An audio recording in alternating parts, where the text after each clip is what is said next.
Walaupun mungkin cobaannya banyak, walaupun mungkin kantong kita kempes hari-hari ini karena mungkin corona gitu ya, gaji dipotong sekian persen, tapi teman-teman kita harus bersuka cita, kita harus bersorak-sorai dan menaikkan pujian bagi Tuhan. Amin. Amin. Come on.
Sebab Kau berkuasa di dalam hidup kami. Kami tahu Tuhan, ketika kami menerima Engkau sebagai Tuhan dan Juru Selamat kami,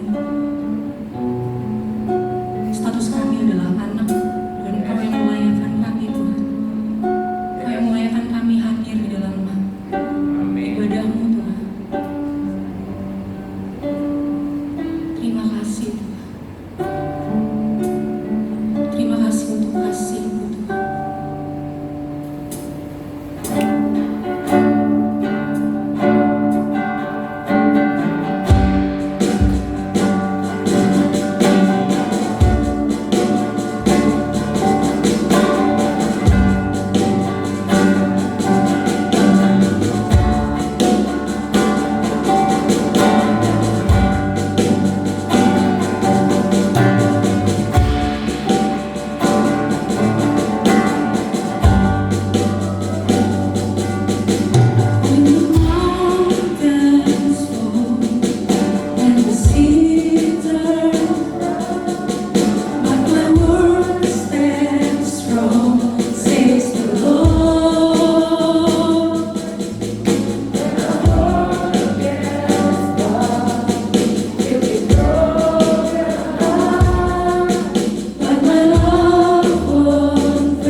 Ya, Bapak Surgawi, terima kasih untuk di siang hari ini kami bisa kembali beribadah kepada Engkau Tuhan.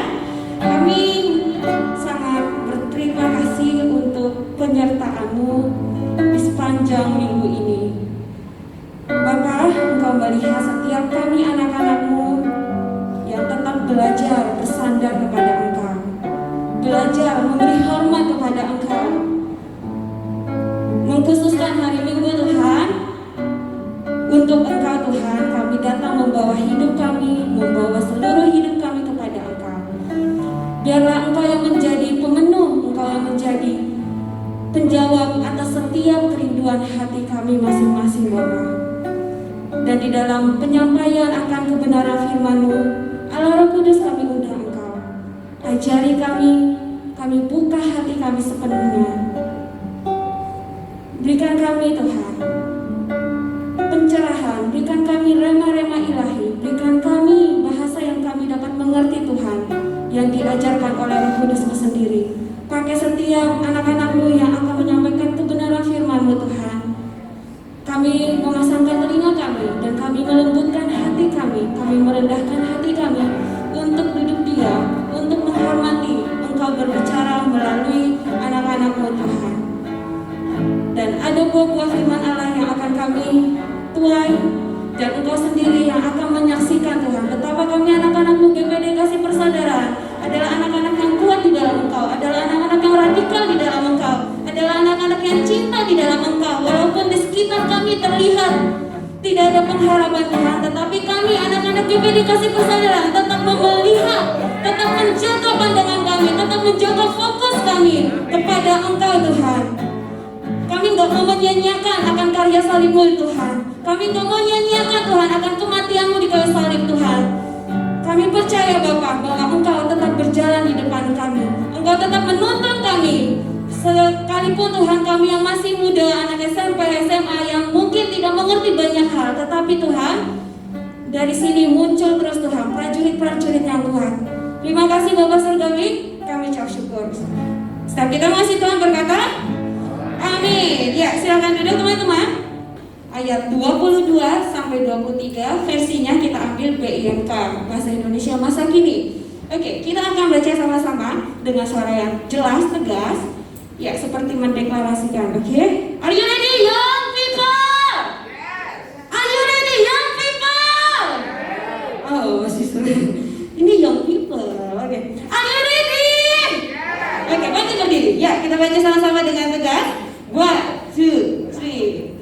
Kalau orang-orang dipimpin oleh Roh Allah, hasilnya ialah mereka saling mengasihi, mereka gembira, mereka mempunyai ketenangan hati, mereka sabar dan berbudi, mereka baik terhadap orang lain, mereka setia, mereka rendah hati, dan selalu sanggup menguasai diri. Katakan amin. Ya, teman-teman silakan duduk. Informasi kita di siang hari ini adalah sebelumnya kami mengucapkan welcome home untuk teman-teman yang baru join bersama kami di GPD Kasih Persaudaraan. Sama-sama kita ciptakan, jadikan kami keluarga-Mu. Welcome home untuk teman-teman yang baru pertama join bersama kami. Enjoy di sini, kita sama-sama belajar bertumbuh. Dan ya, informasi pertama teman-teman mengenai persembahan, teman-teman bisa lakukan di depan secara tunai, ataupun teman-teman mau secara non tunai bisa scan barcode yang tersedia di depan.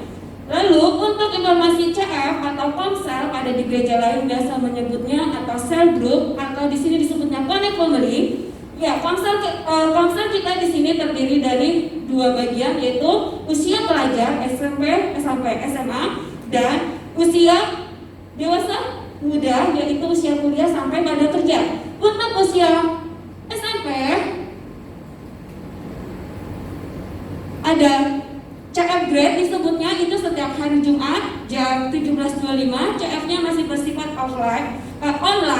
Dan CF berikutnya yang pelajar adalah CF pelajar 1, itu setiap Jumat jam 7 malam. Dan CF berikutnya adalah CF pelajar 1 CF Pelajar 2 setiap Jumat jam 7 malam di Merpati. Untuk CF Pelajar 2 sifatnya sudah ketemu langsung atau offline atau CF langsung tatap muka. Kalau CF Grade dan CF Pelajar 1 masih bersifat online, tetapi sifatnya tetap luar biasa. Amin.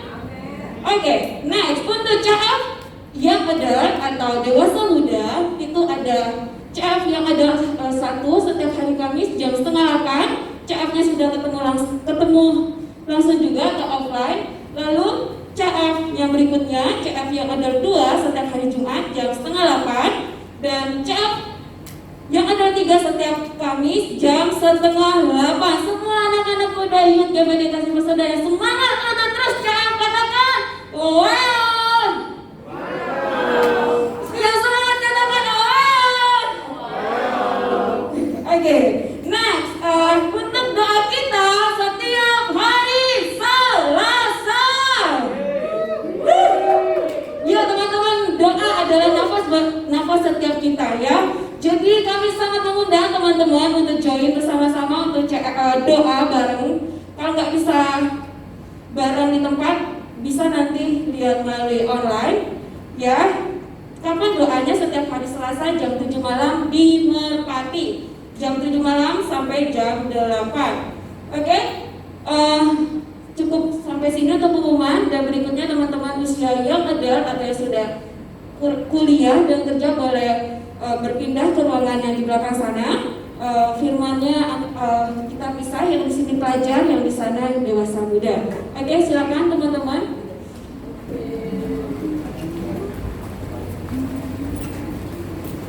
Teman-teman, wah teman-teman, kakak-kakaknya sudah pada caps gerbang sebelah. Boleh saya minta tolong kita semua maju ke depan biar melihat saya lebih dekat sedikit aja, nggak dekat banget, social distancing.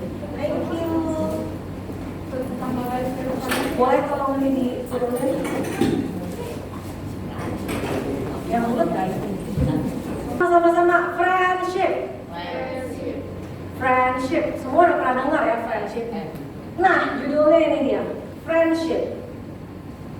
Sebelumnya aku pengen cerita dulu. Kan aku kerja di rumah sakit, jadi dokter. Belakangan ini pandemi 3 bulan ini minimal sebulan sekali lah. Itu udah lebih sering 2 kali lipat daripada dulu sebelum pandemi. Ada kasus percobaan bunuh diri atau suicide. Dan itu umurnya umur 20 sampai 30. Dan semuanya bukan kejadian pertama, tapi udah berulang. Jadi udah attempt suicide, udah percobaan bunuh diri kedua atau ketiga atau keempat kalinya, dan selalu gagal. Selalu berujung di rumah sakit. Nah, survei di Amerika sana menyatakan bahwa di bawah 25 tahun itu biasanya 20-30% masyarakat udah pernah depresi sekali. Depresi itu cirinya merasa sedih terus, merasa ingin bunuh diri. Itu 2 yang utama. Baru yang lainnya banyak sisanya. Sesimpel itu, kalau mau ke rumah sakit cari orang depresi, minimal aja pasti ada gangguannya. Paling jelas percobaan bunuh diri. Yang kedua, seringnya sakit-sakit gak jelas, sakit mah gak jelas. Nah mungkin dia depresi. Dan ternyata, kenapa? Kalau dari lembaga psikologi yang di Amerika yang survei anak-anak muda, teenage dan remaja, bahkan remaja di bawah 25 tahun mulai dari 13 tahun, penyebab pertama adalah dia merasa sendiri, nggak ada teman.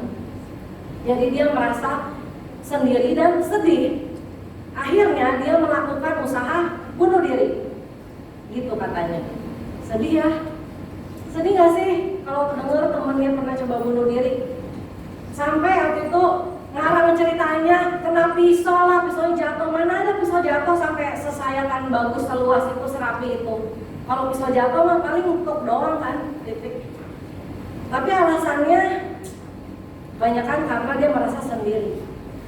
Oke, kita mau tahu nih friendship seperti apa ya. Teman-teman kalau boleh lihat di situ kan belakangnya ada ship-nya, friendship. Ship itu artinya kapal. Relationship, friendship, tahu ya, relationship itu hubungan, friendship itu pertemanan atau persahabatan. Bedanya apa nanti kita lihat ya di belakang-belakang. Ini aku kumpulin bahan dari belajar, bukan dari yang aku sendiri teoriin gitu maksudnya ya teman-teman. Aku belajar dari banyak hamba-hamba Tuhan yang gerejanya udah jauh lebih besar, yang gerejanya benar-benar luar biasa banyaknya, puluhan kali lipat dari jumlah kita, ratusan kali lipat. Jadi aku mau bicara kali ini bukan semata-mata karena demi kepentingan gereja, bukan, tapi ini demi kepentingan kita anak-anak Tuhan. Oke? Nah, dia bahas ada ya, friendship. Nah, tadi soal ship yang di belakang itu, ship itu sebenarnya kapal artinya ya, literally-nya ya. Jadi aku cuma mau bilang bahwa friendship itu, relationship, friendship, semua yang ada ship-nya di belakang itu menunjukkan hubungan yang butuh proses gitu. Kalau kita naik kapal nggak mungkin cuma jarak dekat kita naik kapal, itu namanya naik getek. Kalau cuma 5 menit ujungnya kelihatan. Kalau naik ship itu ujungnya kita mau dari satu pulau ke pulau lainnya belum tentu kita bisa lihat. Kalau yang bisa lihat minimal, kalau yang kelihatan, kalau nggak getek naiknya, kalau nggak speedboat, bukan ship. Aku nggak tampilin gambar ship sebenarnya, tapi kalau pengertiannya ship itu kapal besar, ya jaraknya lumayan jauh lah, kita nggak bisa lihat pulau atau kota tujuan di depannya. Ngerti ya teman-teman? Jadi itu dia, ini perjalanan yang butuh waktu, oke? Kenapa kita harus, kenapa ini error? Pertanyaannya kenapa? Ini sama beberapa pembicara di dunia, dan aku coba sampaikan bahwa alasannya itu ada 4. Yang pertama adalah untuk spiritual growth kita masing-masing. Sekali lagi ini bukan untuk kepentingan Tuhan ya, bukan untuk kepentingan gerejanya, tapi untuk kepentingan kita masing-masing. Amin? Amin? Kita nggak ada kan yang mau end up stres, depresi. Kita nggak ada kan yang mau hidupnya stuck. Masih anak-anak terus rohanian. Nah, alasan pertama itu disebut spiritual growth. Spiritual growth itu apa katanya? Di Roma 1 ayat 12, Paulus mengatakan bahwa itu dia lagi mau datang ke jemaatnya. Dan dia bilang di ayat 12 itu, that is that we may be mutually comforted by one another's faith, both yours and mine. Dia mau datang ke jemaatnya supaya kita bisa saling menguatkan. Iman kita biar bisa saling menguatkan. Baik aku menguatkan kamu dan kamu menguatkan aku. Terus dibahas juga bahwa Tuhan bilang hukum yang terutama dan pertama apa teman-teman? Kasihilah Tuhan Allahmu. Dan hukum kedua yang setara dengan itu adalah kasihilah sesamamu seperti dirimu sendiri. Benar? Nah, bagaimana kita bisa mengasihi sesama jika kita tidak punya sesama itu untuk dikasihi? Ngerti ya maksudnya ya? Kasihilah sesamamu manusia seperti kau mengasihi dirimu sendiri. Tapi gimana kita bisa menuangkan kasih itu kalau nggak ada temennya, nggak ada tektokannya? Oke? Itu untuk spiritual growth. Alasan kedua adalah untuk emotional growth. Galatia 6 ayat 2 dengan jelas dikatakan bertolong-tolonglah kamu menanggung bebanmu. Bertolong-tolonglah menanggung bebanmu. Siapa yang gak pernah ngerasa capek atau kesel atau dibuat sedih sama orang lain? Kayaknya gak ada ya. Gak ada gak sih? Mau umur kamu 10, umur kamu 15, umur kamu 20, umur kamu 30, pasti pernah ngalamin, ngerasain yang namanya dibuat kesel, sedih, bete, bosen secara emosi. Dan Tuhan gak ngelarang kita memiliki emosi. Kita diciptakan manusia punya emosi, benar? Nah, dikatakan bertolong-tolonglah menanggung bebanmu. Jadi nanti kalau kita berjalan dalam setiap hubungan pertemanan atau persahabatan akan ada perbedaan kedewasaan emosi seseorang. Ini dia sebutnya ada VIP dengan VDP. VIP apa gitu singkatannya? Very independent person. Very independent person, kita pasti ada di sekitar kita. Independen itu dia mandiri. Independen itu dia nggak terlalu terpengaruh sama orang lain, tapi dia lebih bisa dan lebih suka memberi buat orang lain. Itu VIP. Tapi banyak di sekitar kita itu VDP, very dependent person. Very dependent person itu adalah orang yang lebih banyak menyedot, menarik tenaga kita. Dia sangat tergantung sama temennya. Kelihatan banget kalau satu nggak ke gereja, dia nggak ke gereja. Berarti dia yang nggak ke gereja itu dia VDP, very dependent person. Emotional growth ini bertumbuh seiring dengan kedewasaan seseorang. Gimana caranya biar bertumbuh dari VDP, bertumbuh jadi VIP? Dengan punya teman-teman. Gitu katanya. Poin ketiga, untuk social enjoyment. Ayatnya dari mana? Ayatnya dari Kejadian 2:18a. Yesus bilang, tidak baik manusia itu seorang diri aja. Sekarang siapa yang pergi main pingpong atau main bulu tangkis sendirian atau main futsal sendirian? Capek deh, mana ada kan? Even kamu mau main gundu aja harus ada berdua.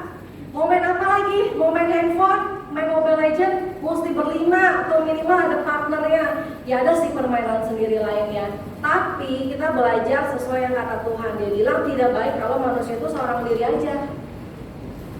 Gitu. Jadi kalau kita punya duit, dia Warren jelasin bahwa ada orang-orang yang umurnya udah dewasa, udah kerja, udah punya banyak duit, sibuk dia waktunya, bilang gak punya waktu buat berteman, gak punya waktu buat hangout.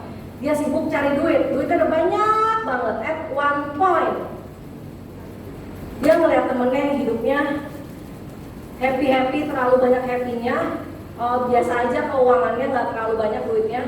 Tapi dia iri, kok kamu bisa enjoy begitu ya? Kok lu bisa punya banyak temen ya? Ulang tahun atau acara apa-apa semuanya dia rame nyemperin temennya. Sedangkan dia lonely. Dia akhirnya baru menyadari bahwa ternyata bener ya, selama ini gue cari duit sebanyak ini nggak terlalu membuat kita senang, nggak terlalu membuat gue merasa cukup dengan apa yang udah gue dapat secara materi gitu. Jadi social enjoyment itu semua orang perlu, umur berapapun kita, teman-teman. Dan alasan keempat kenapa kita perlu berteman, yaitu to help each other to reach your goals, untuk membantu teman-teman kita dan membantu diri kita sendiri mencapai tujuan yang Tuhan taruh buat hidup kita. Di Pengkhotbah 4 ayat 9 sampai 10, aku bacain sekilas. Pengkhotbah 4 ayat 9 sampai 10. Katanya gini, berdua lebih baik daripada seorang diri, karena mereka menerima upah yang baik dalam jerih payah mereka. Karena kalau yang satu jatuh, yang seorang mengangkat temannya. Tetapi kasihan orang yang jatuh dan tidak punya orang lain untuk mengangkatnya. Literally ditulis membantu mengangkatnya. Halo, kalau kita nggak ada teman, siapa yang mau bantu ngangkat? Benar nggak? Benar kan? Itu Pengkhotbah 4 ayat 9 sampai 10. Jadi at the end kita akan menyadari nih, walaupun kita mungkin saat ini nggak butuh pertolongan, kayaknya kita lagi happy-happy aja, saya lagi nggak butuh pertolongan, tapi satu saat pasti ada waktunya kita ngerasa butuh orang lain buat menolong kita. Karena itu Pengkhotbah juga bilang, kalian butuh orang lain loh, karena satu yang jatuh, yang lainnya bisa bantu angkat. Kasian deh kalau yang jatuhnya nggak punya teman buat angkatnya. Itu katanya. Lalu udah nih ya alasannya kenapa. Berarti semua setuju ya punya teman ya? Setuju nggak? Ya. Atau masih ada yang nggak apa-apa, gue sendiri aja sama Tuhan hidupnya? Nggak ada ya? Oke. Terus gimana caranya? Katanya cuma sesimpel ini sebenarnya. Gimana caranya? Kamu tinggal ikut pelayanan dan ikut komunitas atau komsel di gerejamu. Nih satu kalimat ini sebenarnya itu diceritain sama banyak pengkhotbah yang ada, banyak penulis buku soal friendship. Karena menurut mereka pun yang udah umurnya, yang satu ngomong umurnya 36, yang satu ngomong umurnya 40-an, yang satu yang ngomong umurnya 60-an. Mereka udah melewati beberapa friendship yang udah lewat masanya, ganti friendship yang lain, lewat masanya ganti friendship yang lain sampai di masa tuanya. Dan mereka tetap menyimpulkan, mau umur berapapun, slot kamu di slot teens, di slot yang adult, di slot umum, di slot nanti lansia, kamu tetap butuh teman. Yang paling gampang caranya dengan ikut aja pelayanan dan ikut komsel. Katanya begitu loh teman-teman. Ikut pelayanan dan ikut connect family maksudnya. Nah, tapi untuk dijelasin lagi lebih detailnya gimana. Katanya untuk bisa mengikuti itu semua, komsel dan pelayanan, untuk bisa memiliki teman, kita harus bisa menjadi teman. Dia prinsipnya ngasih tahu bahwa ini langkah-langkah ini kita harus mau, coba bilang mau. Kita nggak malam ini. Kita nggak otomatis dilahirkan jadi manusia, jadi teman yang baik, enggak. Itu namanya kita harus mau belajar jadi teman. Dimulai dari kapan? Dari sekarang, sedini mungkin, sampai nanti kita menutup mata katanya. Haleluya. Cara pertama, invest your time. Kelihatan kan tulisannya? Invest your time. Investasikan waktumu. Hai teman-teman yang sekarang lagi home learning, lagi nggak ada banyak kegiatan di luar, apakah jadi lebih mudah atau jadi lebih sulit mau investasikan waktu? Nggak ada yang terlalu mudah dan nggak ada yang terlalu sulit. Semua sebatas mau. Halo? Semua sebatas mau. Amsal 18 ayat 24 bilang kan, ada teman yang lebih dekat dari saudara. Tahu nggak kenapa dia bilang itu? Saudara itu kan konteksnya di rumah ya, satu rumah, ketemu tiap hari, bangun tidur minimal ngantri kamar mandi lah, berantem dulu lah mau makan apa, misalnya mau pakai sepeda barengan atau gimana, ada aja momen bersama, itu saudara. Tapi ada teman yang lebih banyak waktunya ketemu kamu daripada saudara kamu maksudnya. Jadi kalau kita mau jadi teman, kita memang mentalnya sudah harus mau meluangkan waktu. Amin?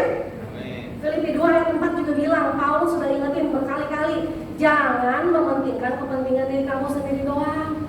Pikirin juga kepentingan dia. Mungkin saat teman kamu lagi telepon mau cerita atau lagi WA mau video call lagi mau cerita nangis-nangis, kamu lagi pusing kepalanya atau kamu agak lagi sedikit kurang mood karena habis dimarahin mama atau karena habis ngapain mau tidur, coba lah luangkan waktunya, buka video callnya atau bales WA-nya, iya kenapa, itu maksudnya. Luangkan waktu. Kalau katanya Rick Warren dia bilang just show up. Kalau kalian, aku kalau misalnya hari Minggu jam 7 malam, ya udah komit hari Minggu jam 7 malam, gue di rumah atau gue lagi di rumah sakit, gue akan online CF gitu. Poin kedua, kalau kita mau jadi teman, kita harus berusaha mendapatkan kepercayaannya, earn their trust.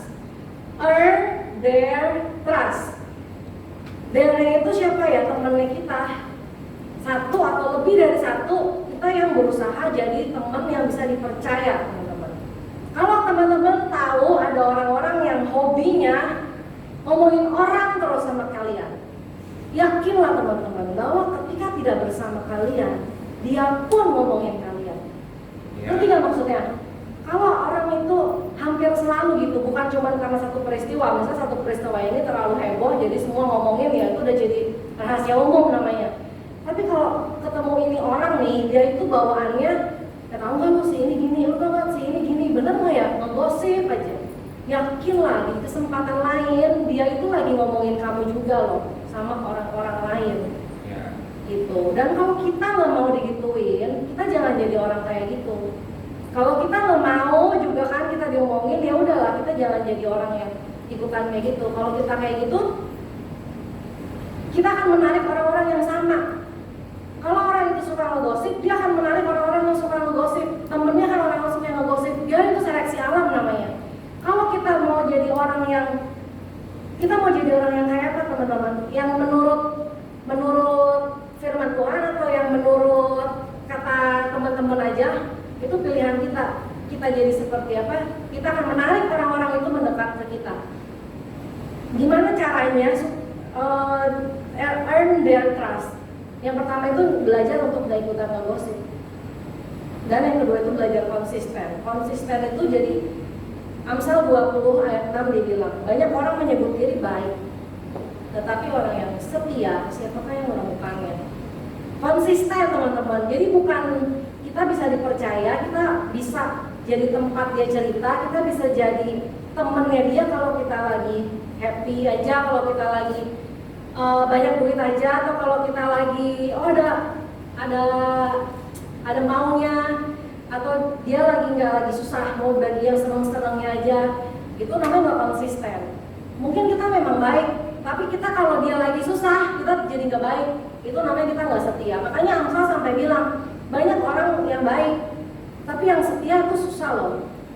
Gitu. Setia maksudnya in bad time, in your worst time, dia ada. Itu teman yang benar-benar mau jadi teman.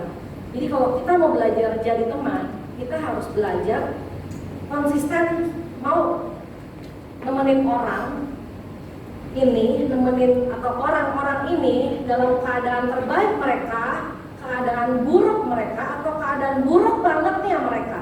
Itu maksudnya konsisten. Oke? Poin ketiga. Jadi ini katanya kalau poin pertama aja kita udah gak mau, kita udah gak bisa punya teman, teman-teman. Kalau poin pertama kita udah mau, kita baru lanjut ke poin kedua. Kalau poin kedua kita gak mau, kita udah gak usah belajar poin selanjutnya. Kita gak bisa jadi teman dan berarti kita gak bisa punya teman. Ngerti ya maksud aku? Poin ketiga, listen with empathy. Aduh. Ayat firman Tuhan yang paling kita udah hafal harusnya apa? Hendaklah setiap orang apa? Cepat untuk mendengar dan lambat untuk berkata-kata. Benar? Kita punya telinga ada dua, kita punya mulut ada satu. Jadi perbandingannya harusnya mendengar itu adalah 2 kali lebih banyak daripada berkata-kata. Coba, harusnya kita mendengar lebih banyak 2 kali daripada berkata-kata. Yakobus 1:19 yang bilang itu. Ingatlah hal ini, setiap orang hendaklah cepat untuk mendengar dan lambat untuk berkata-kata. Sehingga dia lambat untuk marah. Ada sehingganya teman-teman. Jadi kata buku itu dibilang kalau orang-orang, kalau kita ada masalah emosi, kita gampang marah, coba di flashback. Biasanya kalau kita gampang marah itu karena kita terlalu cepat ngomongnya. Kita kurang banyak dengerinnya, kurang dibuka telinganya, kurang di open your ears. Kalau aku ngajarin anak aku, kalau suruh dia lagi ngoceh-ngoceh tapi aku udah ngomong dia nggak mau denger, aku suruh stop, open your ears. Dia otomatis buka kupingnya dulu, baru dia bisa punya stop jeda waktu untuk mendengar gitu. Oke? Lebih dari itu, kalau kita mau jadi teman, kita mendengar dengan empati. Empati itu adalah bedanya apa? Kita dengerin nadanya teman-teman. Jadi kita harus punya sense mendengarkan emosi dalam perkataan katanya. Kita dengerin nadanya dia kan. Kalau paling sering kita ngomong apa kabar? Nah, baik. Baiknya nadanya pasti beda. Baik kok sama baik sih. Beda kan emosi di dalamnya. Ngerti gak maksudnya mendengar dengan empati itu adalah buka telinga plus dengerin emosi di dalamnya. Gitu. Sampai kita bilang di Ayub 6 ayat 14. Seseorang yang udah sampai stresnya, sedihnya, sampai udah gak mau percaya lagi sama Tuhan, dia harus ngomong loh ke temennya. Itu ada di Ayub 6 ayat 14. To the one in despair, bagi seorang yang lagi stres banget, berbeban berat, sampai bahkan mau gak percaya Tuhan, dia harus ngomong itu ke temennya. Berarti kita sebenarnya butuh punya teman sebelum amin-amin, sebelum nanti kita in despair, sebelum nanti sesuatu saat kita beneran membutuhkan, kita sebenarnya butuh teman sebelum kita menyadarinya gitu. Jadi belajar listen lebih banyak daripada speak up dan dengan mendengarkan emosinya. Itu poin ketiga.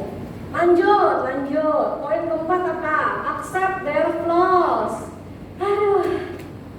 Kalau kita mau punya teman, kita harus jadi teman. Step keempat adalah menerima kekurangan yang ada pada teman kita. Gitu, teman kita bilang hendaklah kita semua makin sempurna seperti Bapa adalah sempurna, amin. Jadi kita juga harus belajar makin hari makin diperbaiki, tapi kita juga harus tahu bahwa kita ini terlahir beda-beda teman-teman. Ya, kita terlahir ada yang fungsinya di belakang layar, dia lebih banyak mau kerjaan ketik-ketik, mikirin. Ada yang fungsinya mau main di panggung, jadi pemain gitar, jadi WL, jadi singer. Itu teman-teman juga kalau diumpamakan, teman-teman kalau tahu boxing, ya boxing itu tinju.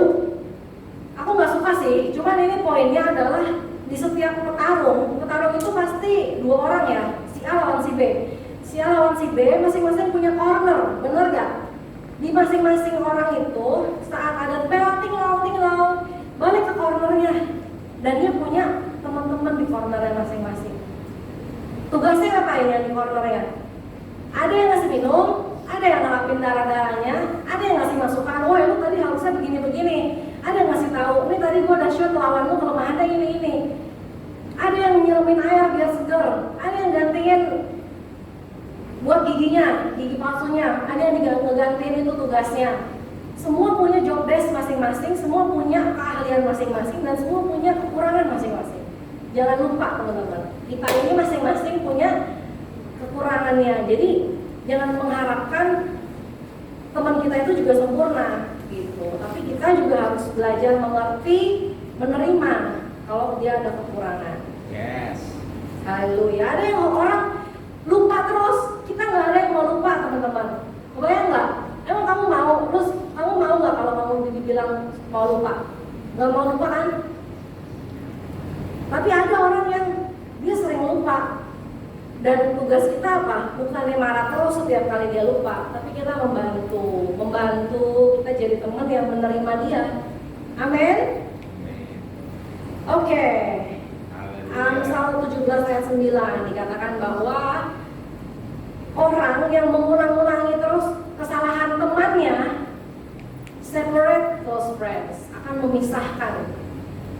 Halo, kalau kalian punya teman, kalian tahu dia misalnya punya kekurangan, apapun kekurangan, apalagi kalau kekurangannya fisik, entah itu kalau di contohnya misalnya secara psikologis paling banyak bully gara-gara physical difference, terlalu pendek, terlalu gendut, terlalu ceking, terlalu hitam. Kalau di Amerika kan perbedaan kulit juga menonjol sekali.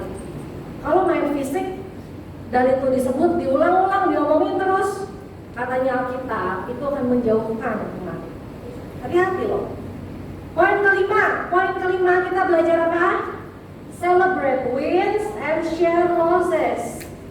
Wow, kalau kita ada kemenangan, kita rayakan sama teman-teman.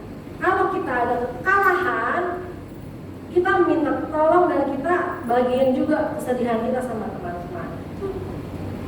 Jangan mau happy-nya aja. Roma 12 ayat 15. Rejoice with those who rejoice and weep with those who weep. Saat teman-teman bergembira, ya rayakan bersama-sama. Tapi saat sedih, ya harus bareng-bareng juga menanggung kesedihan bersama-sama. Dan kalau kita mau jadi teman untuk poin kelima ini, gini teman-teman, untuk merayain kemenangan tuh kadang nggak mudah karena apa ya?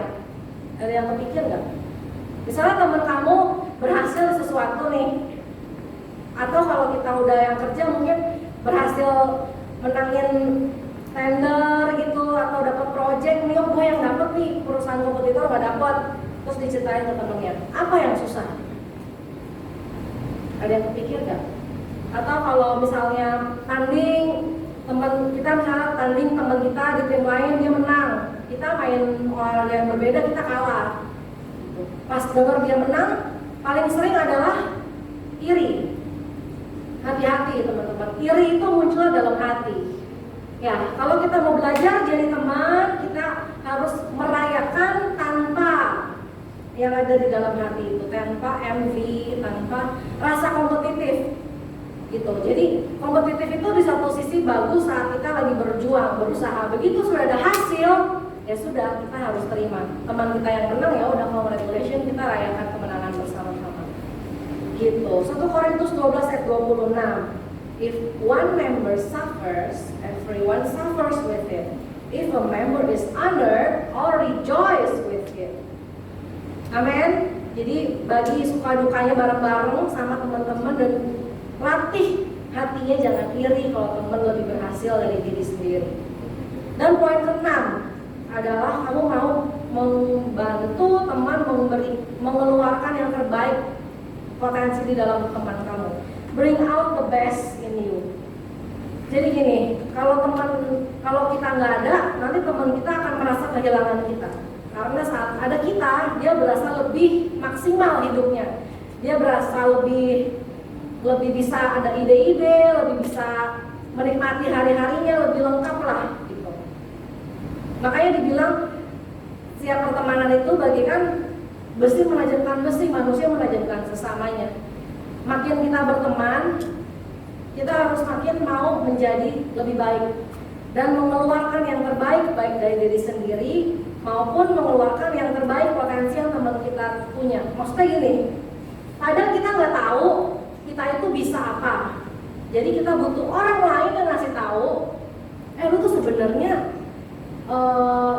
kalau pose oke juga loh, mungkin lu bisa nanti start coba modeling deh, atau kayak gitu. Maksud aku, kita berusaha mengeluarkan yang terbaik dari diri teman kita dengan yang kita bisa berikan input, masukan. Misalnya, lu kayaknya jago deh nari-nari, coba aja masuk ikutan lomba dance di mana gitu, dikasih tahu. Mungkin beberapa orang butuh dikasih tahu teman-teman kelebihannya apa biar keluar. Ngerti ya maksudnya ya? Atau di sisi sebaliknya, mungkin kamu butuh cermin untuk kasih tahu kekurangan kamu. Itu juga fungsinya teman. Di sini bagian gak enaknya. Makanya dibilang di Amsal 27 ayat 6,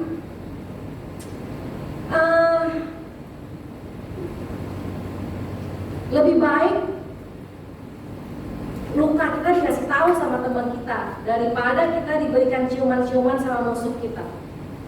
Ngerti ya maksudnya? Jadi kita kalau jadi teman, kita juga harus berani jujur untuk teman kita bring out their best. Kita harus kasih tahu. Nih, kadang dia nggak sadar, tapi kasih tahu dengan kasih, bukan kasih tahu dengan menghakimi teman-teman.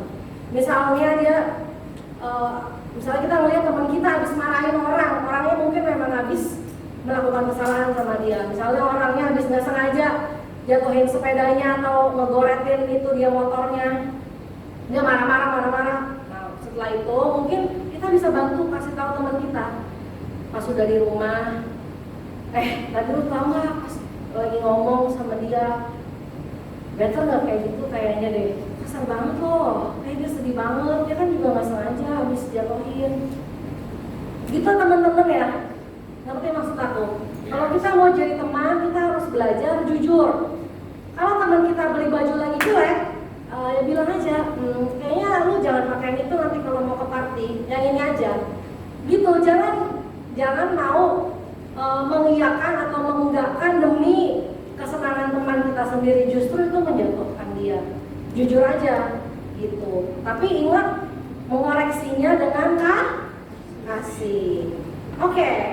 Udah ada ya, ini 6 step-stepnya belajar menjadi teman. Terus pertanyaannya, siapa? Menurut kalian kita itu harus memilih teman atau enggak? Yang bilang harus memilih siapa? Yang bilang temenan gak usah pilih-pilih? Ini juga jadi pertanyaan bagi diriku sendiri sekian lama dulu pas masih remaja. Maksudnya pas masih sekolah umurnya. Jadi teman itu yang benar, memang sebenar-benarnya itu harus dipilih teman-teman. Gitu. Dari yang tadi aku udah ceritain panjang lebar, dengan kita memenuhi diri kita sendiri untuk belajar step 1, step 2, step 3, step 4, step 5, step 6, otomatis nanti teman-temannya yang tertarik ke kita itu akan terpilih. Gitu. Karena seperti apa kita, seperti itu juga orang-orang di sekitar kita. Gitu. Dipilih. Jadi di sini ada yang namanya inner circle dan outer circle. Inner circle adalah yang tadi kalau orang petarung di ring tinju, cornernya dia itu adalah orang-orang pertamanya dia, yang selalu ada buat dia, yang punya nilai yang sama, yang mau belajar jadi teman yang baik juga. Dan sebagai anak-anak Tuhan, teman-teman, inner circle kita, ya memang seharusnya ya orang-orang komsel kita, atau pemimpin kita, atau pembapak, atau bapak-bapak rohani kita, mau itu jumlahnya 1 atau 2 atau 3, bebas. Tapi yang paling awal tahu suka duka kita, yaitu memang harusnya orang-orang se-CF kita, memang orang sekomunitas kita dalam Tuhan. Kadang kita bingung, kita mesti pilih atau kita nggak mesti pilih. Kan dikira kita bukan masalah kita nggak mau temenan. Kalau yang kita nggak usah pilih itu ada di outer circle, teman-teman. Outer circle itu temenan kita di mana aja, di sekolah, semuanya jenis makhluk, semua yang begajulan, yang agama apapun, ketemu di gym, ketemu di pasar, ketemu di tempat main, ketemu di rumah temen, siapapun semua boleh jadi teman, boleh tukeran nomor handphone, boleh. Tapi kalau teman di Instagram, teman di Facebook itu bukan teman yang sebenarnya aku maksud di sini. Teman di outer circle itu baru yang nggak usah dipilih-pilih. Tapi teman yang masuk ke inner circle itu yang harus terayak. Kalau udah kepilih, otomatis outer circle nanti akan ada seleksi alam dengan sendirinya. Kalau kita udah menjadi teman yang kita belajar lagi, gitu. Emang kapan waktunya? Kita nggak bisa kasih batas waktu, teman-teman. Sekarang udah aku di umur 30, waktu aku umur 15 masih sekolah punya temen beda untuk kurun waktu 3-4 tahun. Selesai itu kita bisa beda lagi, naik tingkat SMA punya gap lagi 3-4 tahun, selesai lagi friendshipnya, pindah lagi di musim yang baru, ya nggak apa-apa, jalanin aja. Setiap waktu itu ada prosesnya. Kalau temennya kebetulan sama terus, ya bagus. Ada aku temen aku pas SMP, mereka segeng bertujuh, sampai sekarang mereka masih segeng. Ya nggak apa-apa teman-teman, nggak apa-apa, itu nggak ada yang ngelarang, nggak ada batas waktunya. Tapi kayak yang tadi aku bilang, yang namanya ship itu besar. Ship itu kita nggak bisa lihat ujung pulaunya mana yang kita mau datengin. Kita berlayar bersama-sama, ngarungin itu lautan yang kita nggak tahu ujungnya batasnya di mana. Gitu. Yang pasti kita masing-masing kita jadi menjalankan pembelajaran ini. Gitu. Nah, aku cuma mau bagi cerita sedikit aja. Dulu waktu aku pertama kali pelayanan kenal Tuhan SMP 1, SMP 1, SMP 2, SMP 3 tahun lah. 3 tahunan itu aku punya inner circle aku, teman-teman dekat aku itu berempat kita. Teman aku 3 berarti. Aku sama satu orang, ini seumuran. Berlima lah. Ini berdua aku paling muda seumuran, yang lainnya setahun lebih tua, cewek-cewek semua. Gitu. Dan kita beneran bukan cuma ketemu di gereja, tapi memang ketemu di gereja. Ketemunya di gereja, pelayanan bareng, CF bareng, ada yang lainnya biasanya di backstage, maunya ada yang satu dancer, ada yang lain-lain, ada yang maunya doa-doa. Ya pokoknya beda-beda nggak apa-apa. Tapi satu hari aku kecewa.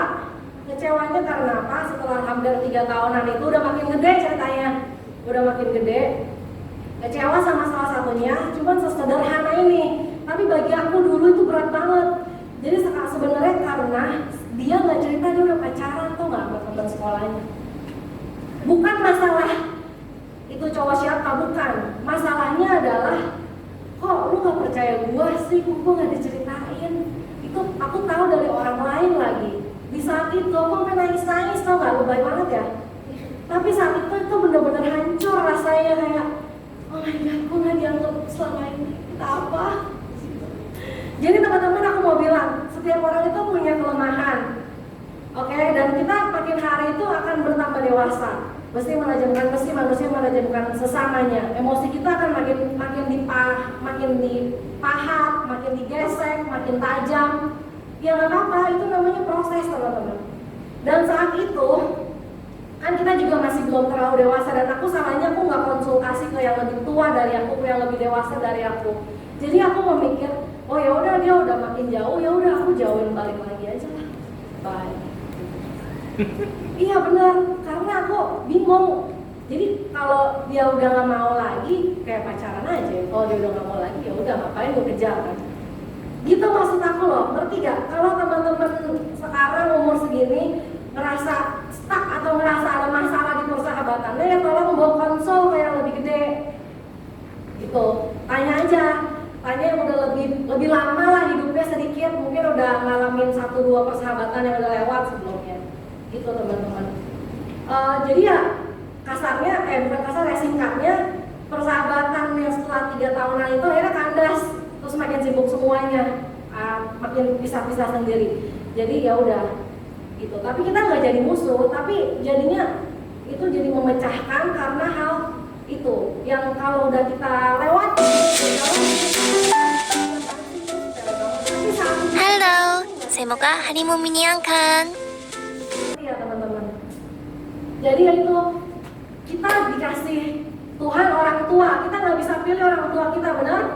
Kita lahir jadi warga negara Indonesia, kita nggak bisa pilih warga negara kita, tapi kita bisa pilih teman-teman kita. Oke? Alkitab dengan jelas banget bilang pergaulan yang buruk akan merusakkan kebiasaan yang baik. Itu benar banget. Itu benar banget. Jadi kita harus pilih siapa inner circle kita. Emang kita harus pilih gitu. Kalau kita punya teman, punya kenalan orang-orang yang masih KTP-an atau bahkan dia ateis, dia nggak percaya ada Tuhan, ya nggak apa-apa kita temenan. Tujuannya adalah kita menggarami dia. Ngerti ya teman-teman? Kalau kita ada di outer circle, itu kita yang harus memberi.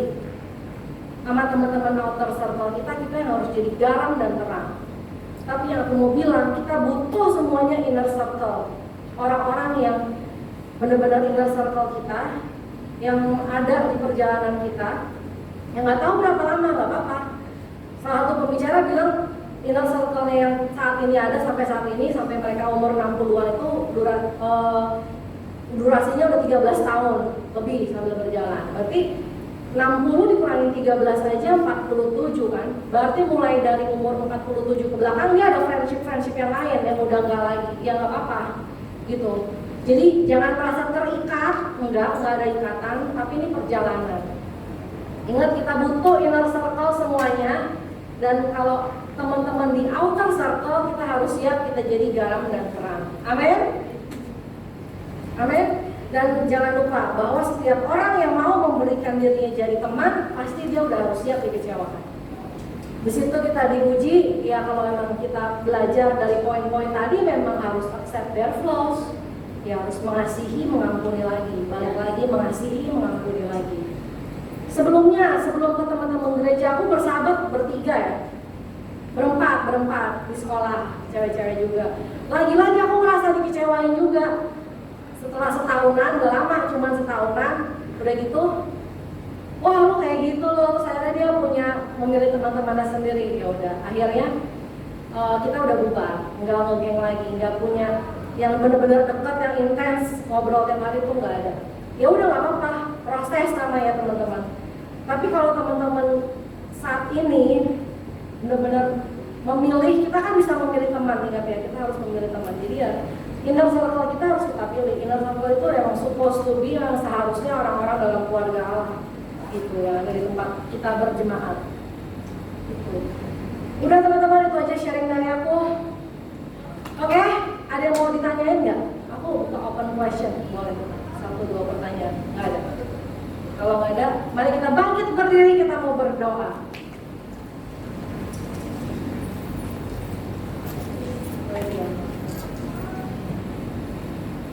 Oke, jadi ingat teman-teman, kita butuh teman.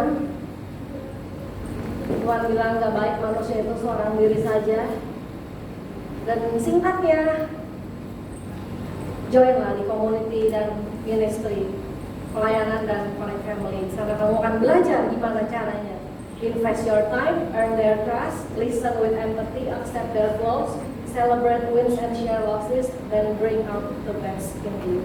Amin. Amin. Mari kita berdoa.